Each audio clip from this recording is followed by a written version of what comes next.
Hammaga salom, sizlar bilan Gulmira Bayeva va siz meni YouTube kanalimdasiz. Kanalimga xush kelibsiz. Bundan keyin sizlar bilan birgalikda отношения haqida gaplashamiz. Bugun nima haqida gaplashamiz? Bugun отношениядagi bir emas, 6 ta xato stereotiplar, ya'ni har xil mana shu yerimizdagi xato fikrlar, mana shular haqida gaplashamiz.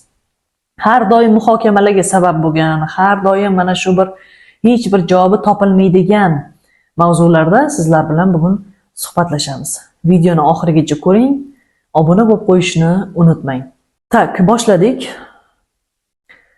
Ko'p hollarda buni o'zimiz sezmas ekanmiz, ya'ni qanaqa stereotipga biz moyilligimizni, qanaqa shu bir miyamizga o'tirib qolgan fikrlarni yo'rig'i bilan yurishimizni biz o'zimiz sezmas ekanmiz. Misol uchun, sochi uzun qizlarni aqli kalta bo'ladi degan bir o'g'il bolalarni tipa stereotipi bor mana shunaqa. Siz ham eshitgansiz buni, men ham juda ko'p eshitganman.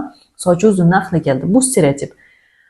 Yoki bo'lmasa sal qo'polroq aytadigan misol keltiradigan bo'lsam, sochi sariq bo'lsa, sochi bir blondinka rang bo'lsa, u yomon qiz. Обязательно u 2-3 yigit bilan yotib, 2-3 yigit bilan yurgan qiz degan bir stereotip bor bizda. Ya'ni uni obraziga qarab biz u haqida xulosa chiqarib qo'yamiz. Yoki shuni boshqachasi, o'g'il bolalarga nisbatan o'g'il bolalarga, yigitlarga faqat qiz bolani oldi bilan orqasi kerak. Ya'ni faqat tashqi ko'rinishi kerak, figurasi chiroyli bo'lishi kerak, bo'lmasa u o'g'il bola u qizga qaramaydi degan bir o'zimizning stereotipimiz bor. Bu ham xato stereotip. Erkaklarda hammasi ham bir xil emas. Bir ikkita uyatsiz erkaklarni ko'rib hayotda hammasiga bunaqa baho berish, bunaqa bir stereotipni ortib qo'yish xato. Albatta, bunaqa stereotiplar osmondan tushmagan. Bu narsani biz o'zimiz o'ylab topganmiz. Har xil atrofimizdagi kino, reklama, Instagramdagi bachkana vaynlar, boshqa narsa, shularni sekin-sekin xulosasida biz mana shunaqa stereotiplarga o'rganib qolganmiz. Ya'ni ba'zi joylarda отношенияda mana shunaqa stereotiplar отношенияni buzadi. Juftliklarni bir-biriga qarama-qarshi qilib qo'yishiga ham sababchi bo'ladi. Bugun shular haqida gaplashamiz. Sizlar bilan hozir men bir nechtasini sanab o'taman. Diqqat bilan quloq solinglar. Что kelajakdagi отношениягizga to'siq bo'lmasligi uchun. Bo'lmasa boshladik. Birinchi stereotip bu tashqi ko'rinish eng muhimi. Agar u qiz chiroyli bo'lmasa yoki siz chiroyli bo'lmasangiz, hech qaysi qiz siz bilan tanishmaydi degani. Yoki boshqa, siz o'ziga qaramasangiz, sizni ko'zingiz tiniq bo'lmasa, sizni tashqi ko'rinishingiz shunaqa bir chiroyli bo'lmasa, hech qaysi yigit siz bilan tanishishga harakat qilmaydi degan bir xato mana bu yerdagi yana stereotip bor. To'g'ri, tashqi ko'rinish bu birinchi bizdan oldin gapiradigan bizning bir biletimiz hisoblanadi, to'g'ri. Ko'proq erkaklarni, ya'ni yigitlarni o'ziga tortishda ham bu tashqi ko'rinish rol o'ynaydi. Lekin bu vaqtinchalik. Qizlar, bu vaqtinchalik. Отношениyaning boshi birinchi yoki ikkinchi oyidagi bo'ladigan shunchaki bir boshida shu bir qizib, keyin уже sekin-sekin vaqt o'tgan sari soviydigan bir qiziqish xolos, tashqi ko'rinish. Lekin hamma narsani tashqi ko'rinishga, tashqi qiyofaga bog'lab bo'lmaydi-ku bu dunyoda. Tashqi ko'rinishdan ham, tashqi chiroydan ham muhim ahamiyatga arzigulik xislatlar, xarakterlar mavjud. Ko'proq mana shularga biz e'tibor berishimiz kerak. Ideal bu dunyoda yo'q, hech kimni tashqi ko'rinishi ideal holatda emas. Siz shu o'ylagan dunyoga mashhur aktyor, aktrisalarning ham o'ziga yarasha kamchiligi bor. Ya'ni osmondagi oyna ham yuzida nimasi bor? Dog'i bor. Shuning uchun tashqi ko'rinish eng muhimi. Tashqi ko'rinish bo'lmasa, men отношениyada omadim kelmaydi degan bir xato bir fikrni miyangizdan olib tashlang degan bo'lardim. Ikkinchi xato stereotip bu sevgini umri atigi 3 yil. Yoki shuni teskarisi, siz hayotingizda faqat bir martagina sevasiz, undan keyingilari ular haqiqiy emas.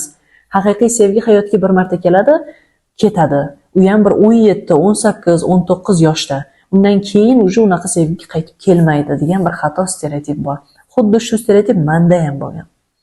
Ya'ni men o'zim ham sevgini umri 3 yil va birinchi sevgimda men sodiq qoldim. Undan keyingilar men unaqa seva olmayman deb o'ylaganman bundan bir 3-4 yil oldin. Va bu stereotipligini men o'zim tushunib yetdim. Hayotimda boshqa insonlarni uchratdim, boshqa bo'ldi. Ya'ni bu stereotipni men juda yaxshi tushunib yetdim. Agar hozir siz mana shu aytgan sevgini umri 3 yil nari borsa yoki haqiqiy sevgi faqat bir marta keladi hayotda degan xato stereotipga ishonadigan bo'lsangiz, hali shoshmay turing, sizning hayotingizga katta burilish yasaydigan, haqiqiy sizga bir sevgi nimani ko'rsatadigan inson hali kirib kelmagan xolos. Bu xato stereotipligini ana o'sha inson sizga yaxshigina isbotlab qo'yadi. Meni gapim hozir sizga ishonchga arzigulik bo'lmasa demoqchiman. Ya'ni sevgini umri 3 yil emas, undan ham ko'p bo'lishi mumkin. Birinchi sevgi u birinchisi emas. Undan keyingi hayotingizda ham haqiqiy sevgini uchratishingiz mumkin. Farqi yo'q, sizning yoshingiz 30 da bo'ladimi, 35 dami, 25 dami? Farqi yo'q. Haqiqiy sevgi boshqa yo'llar bilan ham kelishi mumkin. Uchinchi, yana bitta eng ko'p tarqalgan stereotip bu birinchi bo'lib yozmaslik kerak qiz bola. Birinchi bo'lib o'zi telefon qilishi kerak emas qiz bola. Ya'ni bu ham bir stereotipga kiradi. Siz o'zingiz u yigitga o'zingiz SMS yozishni xohlasangiz, o'zingiz birinchi telefon qilib hol-ahvol so'rashni xohlasangiz, buni nimasi yomon? Bunda nimaga siz o'zingizni tiyasiz? Yo'q, men yozmasligim kerak, o'zi yozsin. Yo'q, men telefon qilmasligim kerak, o'zi qilsin deb atmaska qilish, bu kimga foyda bundan? Допустим, siz o'sha tashqaridan siz o'sha kuzatib yurgan bola tormoz bo'lsa-chi. Shunaqa konchunniy tormoz bo'lsa-chi. Sizga nima yozishni bilmaydigan darajada botanik bo'lsa-chi. Siz bu yoqdan undan xat kelishini kutib o'tiribsiz, u bo'lsa nima yozishni bilmasdan o'tiribdi. Ya'ni ikkalovinglar ikki xil tarafga qarab o'tiribsizlar, bir poyezd kelishini kutib kak. Bu juda ham kulgili. Ya'ni bu ham xato stereotip. Birinchi o'b yozsa, meni bir joyim kamayib qoladi. Bunaqa bo'lmaydigan stereotiplarni miyadan olib tashlang. Hammasi normal. To'rtinchi va yana xato stereotip bu erkaklarga ko'proq sterva ayollar yoqadi. Ya'ni ko'zi yonib turadigan, men seni hozir yeyman deb turadigan ayollar yoki qizlar yoqadi. Bu ham bir stereotip aslida xalqning ichida ko'proq aylangan. To'g'ri, tarbiyali, dono, chiroyli, ibodatli, hayoli qizlar tashqi ko'rinishidan juda ham bir zerikarli bo'lib ko'rinishi mumkin. Aslida hech qanaqasiga unaqa emas. To'g'ri, sterva qizlarni erkaklarga nisbatan bir ko'zi yonib turishi, ularga motivatsiya bera olishi, energiya bera olishi mumkindir bir qaraganda. Lekin bu narsa uzoqqa bormaydi. Ya'ni erkaklarni haddan tashqari kontrol qilishga harakat qilish, o'zini xarakterini, o'zini arazini, shu sterva xarakterini ko'rsataverish oqibatida erkak o'zi charchab ketadi. O'sha qizdan yoki o'sha ayoldan. Men juda ko'p bu misollarni hayotimda, o'zimning real кейslarimda misol keltirishim mumkin. Oilalilar bilan ham men ishlayman ba'zan va erkaklar meni shaxsiy qabulimga yozilishganda aynan mana shu mavzularda biz juda ko'p suhbat qurganmiz. Ya'ni ayoli haddan tashqari mana shu yeriga kelganidan, sterva xarakterini ko'rsataverganidan. Bu narsa erkakka boshida adrenalin bergan, to'g'ri. Boshida qanchadir muddat energiya bergandir. Lekin bu narsa, ya'ni balans buzilgandan keyin u ayol erkakni borgan sari o'zini mana shu kaftini qo'liga olishga harakat qilgan. Ya'ni bu yerda balans buzilgan. Erkak ham unga joyida, vaqtida uni to'xtatishga yoki bir tiyishga harakat qilmagan va bu menga yoqyapti-ku deb. Xullas bu yerda balans buzilgan. Bu ham bir xato stereotip. Sterva qizlar hammaga ham birdek yoqavermaydi. Kimdirga yoqadi, kimdirga yoqmaydi. Ya'ni men shunaqa bir shattaki, shunaqa bir shaddod, show, xuliganka qiz bo'lib turmasam, meni hech qaysi o'g'il bola o'ziga yo'latmaydi degan bir stereotipni olib tashlang.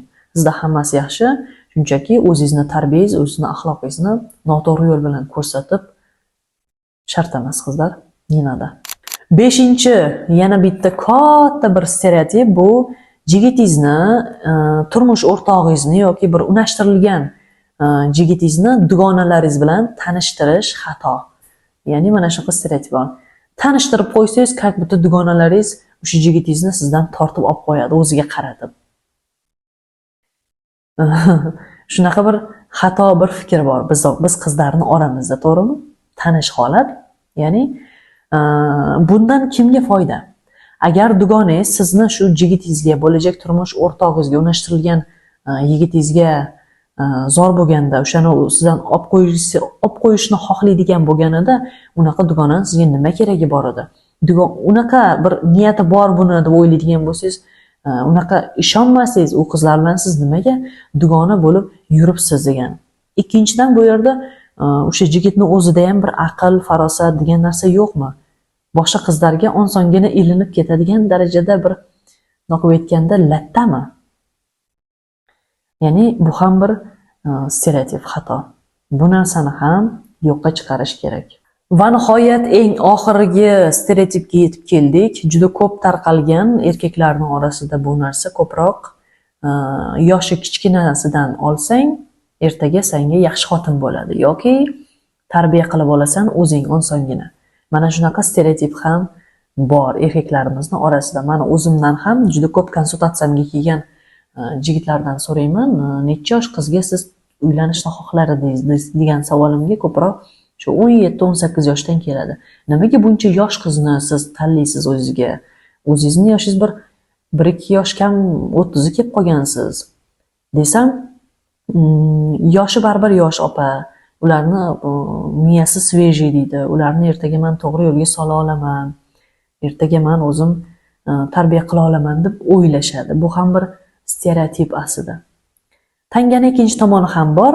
Juda ko'p o'zimni shu direktimga keladi xatlar, ya'ni yosh oilalardan, o'zimdan 10 yosh, o'zimdan 9 yosh, 8 yosh, ya'ni 18, 19 maktabni kechib bitirib uylangan yigitlardan shunaqa bir mashincha xatlar keladi, o'qiyman. Shu o'zi o'ylagandek maktabni bitirgani uylangan, o'qitmagan, yosh, shu o'zi tarbiya qilib olaman deb olgan xotinni o'zi tarbiya qila olmagan. Оказывается, o'sha ajrash arafasiga kelib qolgan. Uni orqasidan qanchadir yolg'onlar chiqqan 18 yosh qizni, uydagi qanchadir muammolarini etmasdan turmushga chiqib ketgan bunga. Ya'ni boshqa narsa. Xullas ko'p. Aytmoqchiman, yoshi kichkina bo'ladimi, yoshi sizdan 1 yosh kichkina bo'ladimi, 10 yosh kichkina bo'ladimi? Asosiysi mana bu yerda. Asosiysi mana bu yerda. Yoshda emas. Hech qanaqa bir fakt yo'q qo'limizda. 18 yoshli qizni olsang, sen to'shna ertaga uni o'zing odam qilib, o'zing tarbiyalab, baxtli bo'lasan degan bir fakt yo'q qo'limizda. Bunaqa yolg'on stereotipga aldanmaslik kerak. Endi bu yerda gapirsam gap ko'p, mavzudan chetlashib ketamiz. Bu yoshdagi qizlarni men o'zim juda yaxshi psixologiyasini tushunganimdan keyin sizlarga jigitlar maslahat bermayman. Kecha maktabni bitirganga uylansam, men nima bo'ladi, hech kim bilan gaplashmagan bo'ladi, boshqa bo'ladi deb o'zingizlar shuncha ichingizda bir asossiz kutuvinglar bilan, ajdaniya bilan uylanasizlar, ertaga uni boshqa nimalari kelib chiqqanda ertaga attang deb qolasizlar. O'shaning uchun bu ham bir xato stereotip. Ikkinchidan, hech kimni qizini siz tarbiya qila olmaysiz. Siz tarbiya qiladigan tarbiyachi emassiz. Siz u qizga ertaga ota bo'lmaysiz. Siz turmush o'rtoq bo'lasiz. Siz partnyor bo'lasiz. Uni tengdoshi bo'lasiz. Uni ertaga yonida bir turmush o'rtog'i bo'lasiz. Uni tarbiya qiladigan siz uni otasi emassiz. Otasini roli boshqa. Turmush o'rtoqni, erni roli, o'zini bir vazni boshqa. Hech qaysi qiz sizga siz meni tarbiyalaysiz deb turmushga chiqmaydi. Hech qaysi qizni ichida bunaqa bir niyat bo'lmaydi. O'zini katta boshqa orzu maqsadlari bo'ladi. Mana shu maqsadlarga siz bilan birga erishaman. Birgalikda mana shu yo'lni yurib o'taman deb turmushga chiqadi. Ya'ni o'zini orzu niyatlari ila. Siz uni qafasga qirib, romkaga tiqib tarbiya qilaman seni desh, bu bir insonni naqb etganda shafqatsizlarcha qurbon qilish, sindirish hisoblanadi. O'shaning uchun tarbiya qilib olaman degan bir eski o'sha nimani, kasetani sindirib tashlash vaqti keldi. Aksincha, tarbiyalash emas, shunchaki o'rnak bo'lish. yaxshi narsalarga, ya'ni birgalikda yetishishga harakat qilish. Mana shular haqida ko'proq bosh qotirish kerak. Tarbiya qilish emas. Siz tarbiya qilib olaman degan qizingizni ko'p hollarda men o'zim ko'ryapman, boshqa bir inson tarbiyalab sizga jo'natgan bo'lar ekan. Ishoning, bu hayot shunaqa bir dumaloqki, sizga уже tarbiyalab allaqachon jo'natadi va siz ertaga uni qabul qilishdan boshqa yo'lingiz qolmaydi yoki ajrashib tinasiz. Shuning uchun отношенияda juda ham bir ehtiyot bo'lish kerak, to'g'ri qadamlar qo'yish kerak. Hozirgi kunda отношения qilish, kimdir bilan jiddiy munosabatda 6 oy, 1 yilgacha yetib borishni o'zi bir juda ham qiyin ish bo'lib qolgan. Mana shunaqa paytda juda ham ehtiyotkor bo'lish kerak. Отношенияda qizlar sizlarga eng yaxshi o'rnak beruvchi, eng yaxshi bilim beruvchi mana shu sengacha kitobimni olib o'qishni tavsiya qilaman shaxsan o'zim. Bu kitob psixologiya emas, hech qanaqa erkaklar psixologiyasi emas, manipulyatsiya kitobi emas. Bu shunchaki sizni noldan yigit va qiz o'rtasidagi munosabatni to'g'ri qurish yo'llarini o'rgatuvchi kitob. Bundoq aytganda, munosabatni alifbosi desam ham bo'ladi. Ichida hamma narsa bor. Peripiska bor, uchrashuv bor. Uchrashuvdan to u yigit bilan til topishgacha bo'lgan qadamlar ketma-ketligi bor. Qanday yigitdan qochish kerak vaqtida, qanday yigitga ko'proq ochilish kerak, ya'ni sizning insoningizligini qanaqa bilasiz. Undan oldin esa samotsenka haqida. Qiz bola o'zini samotsenkasini ko'tarib, undan keyin munosabatga kirmasa, ertaga u munosabatda uzoqqa bormaydi. O'zini o'rnini, o'zini bir qadrini u yigitning oldida yo'qotib qo'yadi. Va eng katta muammo ham mana shunda keladi. Va bu abyuzivniy отношениyaga qarab ketib qoladi. O'shaning uchun qizlar отношения qurishdan avval mana shu kitobni oldin o'qib, yaxshilab, anglab, tushunib yetib, undan keyin borib munosabatga tayyor bo'ling. Maslahat qilaman kitobni olib o'qishni. Kitob 12 ta viloyat bo'ylab pochta xizmatlari mavjud. Hoziroq buyurtma bersangiz bo'ladi. Pastdagi telefon raqamlari orqali Telegramdan murojaat qiling. Menejer qizlarimiz sizga ro'yxatdan o'tkazib, kitobingizni 24 soat ichida sizlarga jo'natishadi. Aytgancha, YouTube orqali keldim deb yozsangiz, sizlarga 10% gacha chegirma bilan bonusiga yana bitta elektron o'zimni guide kitobchamni sovg'aga beraman. Sizlar bilan bugunga mana shular.